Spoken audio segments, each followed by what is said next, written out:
E aí, tudo bem com você? Seja muito bem-vindo a mais um vídeo do nosso canal. Meu nome é Francisco Henrique e hoje nós vamos ler os capítulos 19 e 20 de Atos dos Apóstolos. Hoje a gente está fazendo 136 dias que estamos lendo aí a palavra do Senhor consecutivamente. Não desistimos do nosso propósito. Pior que eu acho que não é consecutivamente, porque teve um dia aí que eu, sem querer, acabei não colocando o vídeo aí no ar. Tentei enviar até por algumas vezes, mas só que não sei porquê, por qual razão, eu não estava conseguindo enviar o vídeo pelo YouTube, tá bom? Mas no dia seguinte eu já enviei o vídeo. Então, meus irmãos, queria começar logo a leitura de hoje, orando, como sempre que a gente faz. Então, vamos lá. Senhor, meu Deus e eterno Pai, mais uma vez te agradecemos por tudo que o Senhor tem feito por cada um de nós. Te agradecemos, Senhor, pelo privilégio que o Senhor nos concede mais uma vez estarmos na tua escritura. Em nome de Jesus, Senhor, dá-nos graça, sabedoria. Ensina-nos, Espírito Santo. Vem nos ensinar. Em nome de Jesus. Que a leitura venha a ser boa, que venha dar para entender. E vai dar certo em nome de Jesus. Pedimos e te agradecemos em nome de Jesus. Amém.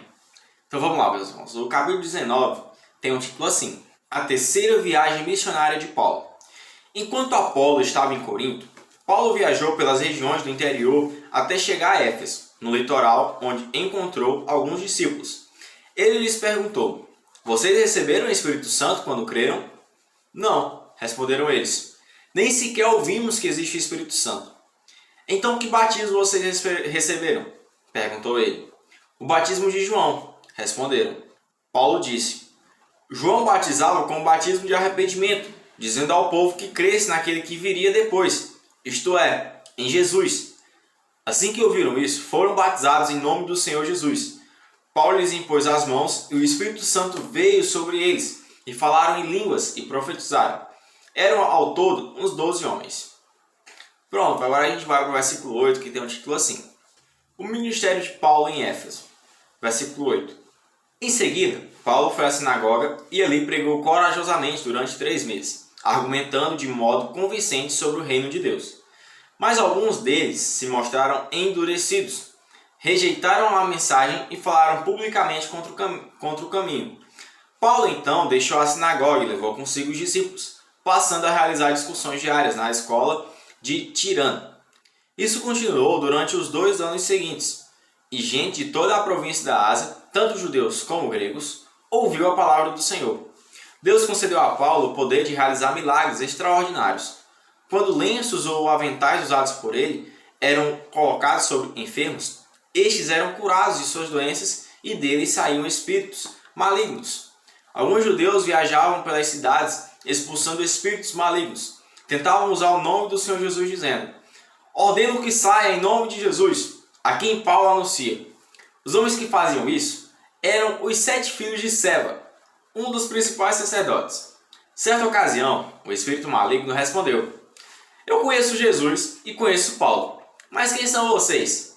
O homem possuído pelo espírito maligno saltou em cima deles e os atacou com tanta violência que fugiram da casa, despidos e feridos. A notícia do ocorrido se espalhou rapidamente por toda a cidade de Éfeso, tanto entre os judeus como entre os gregos. Sobre eles veio um temor reverente, e o nome do Senhor Jesus era engrandecido. Muitos dos que creram confessaram suas obras pecaminosas. Vários deles que haviam praticado feitiçaria trouxeram seus livros de encantamento e os queimaram publicamente. O valor dos livros totalizou 50.000 moedas de prata. Assim, a mensagem a respeito do Senhor se espalhou amplamente e teve efeito poderoso. Depois disso, Paulo se sentiu impelido pelo Espírito a passar pela Macedônia e a Acaia, antes de ir a Jerusalém. E de lá devo prosseguir para Roma, disse ele. Então enviou adiante dele a Macedônia 2 assistentes, Timóteo e Erasto, e permaneceu um pouco mais na província da Ásia. Pronto, agora a gente vai para o versículo 23, que tem um título assim: Um tumulto em Éfeso. Verso 23. Por essa época, houve enorme tumulto em Éfeso, por causa do caminho. Começou com Demétrio, ourives que fabricavam modelos de prata do templo da deusa grega, Ártemis, e que empregava muitos artífices. Ele os reuniu a outros que trabalhavam em ofícios semelhantes e disse: Senhores, vocês sabem que nossa prosperidade vem deste empreendimento. Mas como vocês viram e ouviram, esse sujeito, Paulo, convenceu muita gente que deuses feitos por mãos humanas não são deuses de verdade. Fez isso não apenas aqui em Éfeso, mas em toda a província. Claro que não me refiro apenas à perda do respeito público por nossa atividade. Também me preocupa que o templo da grande deusa Ártemis perca sua influência e que esta deusa magnífica, adorada em toda a província da Ásia e ao redor do mundo, seja destruída de seu grande prestígio. Ao ouvir isso, ficaram furiosos e começaram a gritar: Grande é Ártemis dos Efésios! Em pouco tempo, a cidade toda estava numa confusão. O povo correu para o anfiteatro, arrastando os macedônios, Gaio e Aristarco, companheiros de viagem de Paulo. Ele também quis entrar, mas os discípulos não permitiram. Alguns amigos de Paulo, oficiais da província, também lhe enviaram um recado no qual suplicaram que não arriscasse a vida entrando no anfiteatro. Lá dentro em Polvorosa, o povo todo gritava, e cada um dizia uma coisa. Na verdade, a maioria nem sabia o porquê estava ali. Entre a multidão, os judeus empurraram Alexandre para a frente e ordenaram que explicasse a situação. Ele fez sinal pedindo silêncio e tentou falar. No entanto, quando a multidão percebeu que ele era judeu, começou a gritar novamente e continuou por cerca de 2 horas. Grande é Ártemis dos Efésios! Por fim, o escrivão da cidade conseguiu acalmar a multidão e disse: Cidadãos de Éfeso, todos sabem que Éfeso é a guardiã do templo da grande Ártemis, cuja imagem caiu do céu para nós. Portanto, sendo este um fato inegável, acalmem-se e não façam nada precipitadamente. Vocês trouxeram estes homens aqui, mas eles não roubaram nada do templo, nem disseram coisa alguma contra nossa deusa. Se Demétrio e seus artífices têm alguma queixa contra eles, os tribunais estão abertos e há oficiais disponíveis para ouvir o caso, que façam acusações formais. E se há outras queixas que desejam apresentar, elas podem ser resolvidas em assembleia, conforme a lei. Corremos o perigo de ser acusados de provocar desordem, pois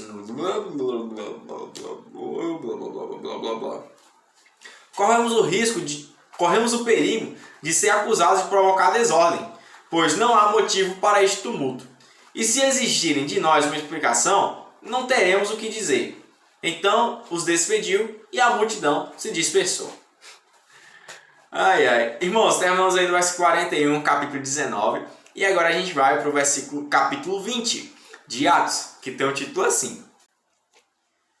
Esse pessoal de antigamente era uma graça, viu? Paulo vai à Macedônia e à Grécia. Versículo 1 do capítulo 20. Passado o tumulto, Paulo mandou chamar os discípulos e os encorajou. Então se despediu e partiu para a Macedônia. Enquanto estava lá, encorajou os discípulos em todas as cidades por onde passou. Em seguida, desceu à Grécia, onde ficou por 3 meses. Quando se preparava para navegar de volta à Síria, descobriu que alguns judeus conspiravam contra sua vida e decidiu voltar pela Macedônia.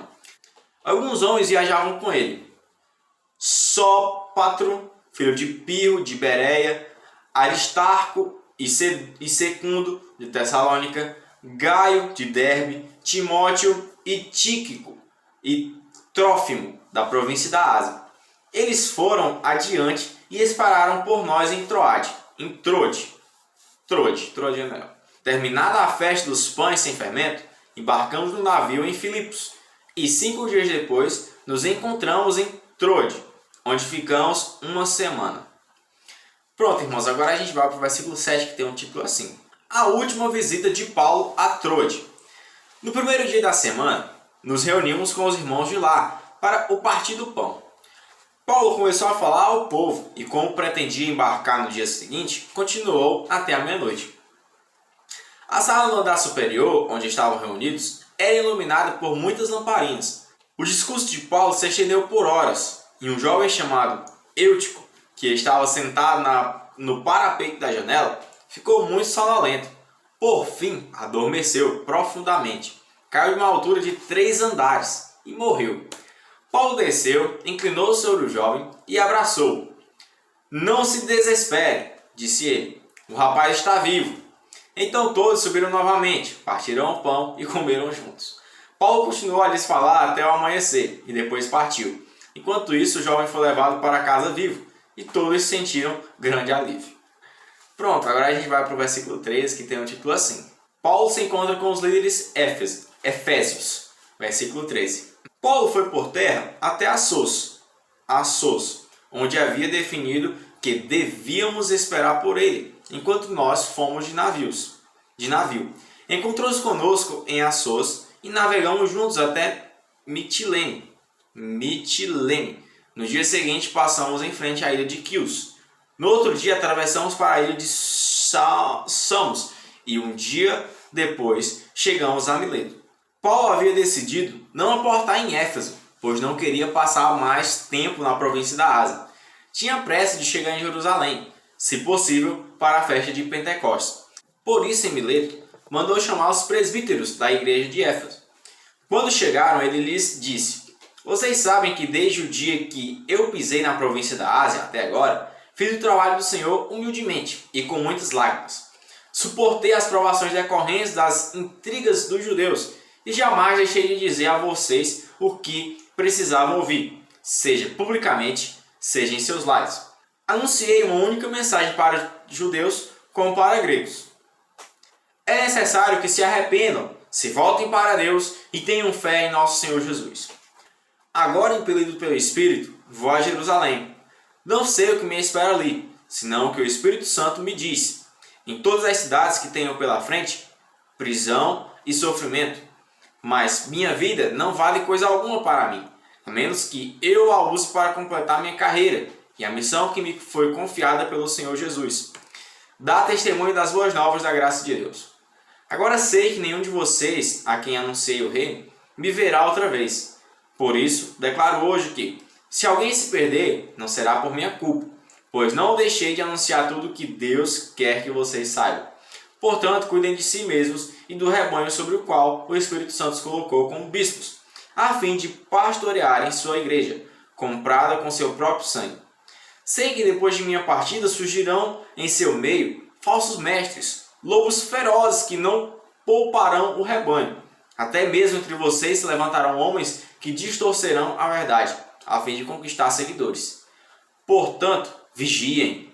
Lembre-se dos 3 anos que estive com vocês, de como dia e noite nunca deixei de aconselhar com lágrimas cada um de vocês. E agora eu os entrego a Deus e a mensagem de sua graça, que pode edificá-los e dar-lhes uma herança, junto com todos que ele separou para si. Jamais cobicei a prata, o ouro ou as roupas de alguém. Vocês sabem que estas minhas mãos trabalharam para prover as minhas necessidades e as dos que estavam comigo. Fui exemplo constante de como podemos, com trabalho árduo, ajudar os necessitados, lembrando as palavras do Senhor Jesus. A bênção maior em dar que em receber. Quando Paulo terminou de falar, ajoelhou-se e orou com eles. Todos choraram muito enquanto se despediam dele, com abraços e beijos. O que mais os entristeceu foi ele ter dito que nunca mais o veriam. Então eles o acompanharam até o navio. Pronto, irmãos, encerramos aí no versículo 38, nossa leitura diária de hoje. E, como sempre, uma leitura muito boa, uma leitura excelente. Aí, não da minha parte, falando da Bíblia. Muito bom, palavra do Senhor. Meus irmãos, como sempre, que o Senhor continue abençoando vocês, dando graça e sabedoria. Que em nome de Jesus Ele venha conceder sabedoria e entendimento para vocês aí entenderem a palavra do Senhor, tá bom? Guardem a palavra dele e aprendam aí. Sigam o que a palavra dele diz, tá bom? Isso aí. Então, tenham um ótimo dia. Seja tudo para a honra e glória dele. Amém? Então, valeu, paz do Senhor e até amanhã, se assim Jesus permitir.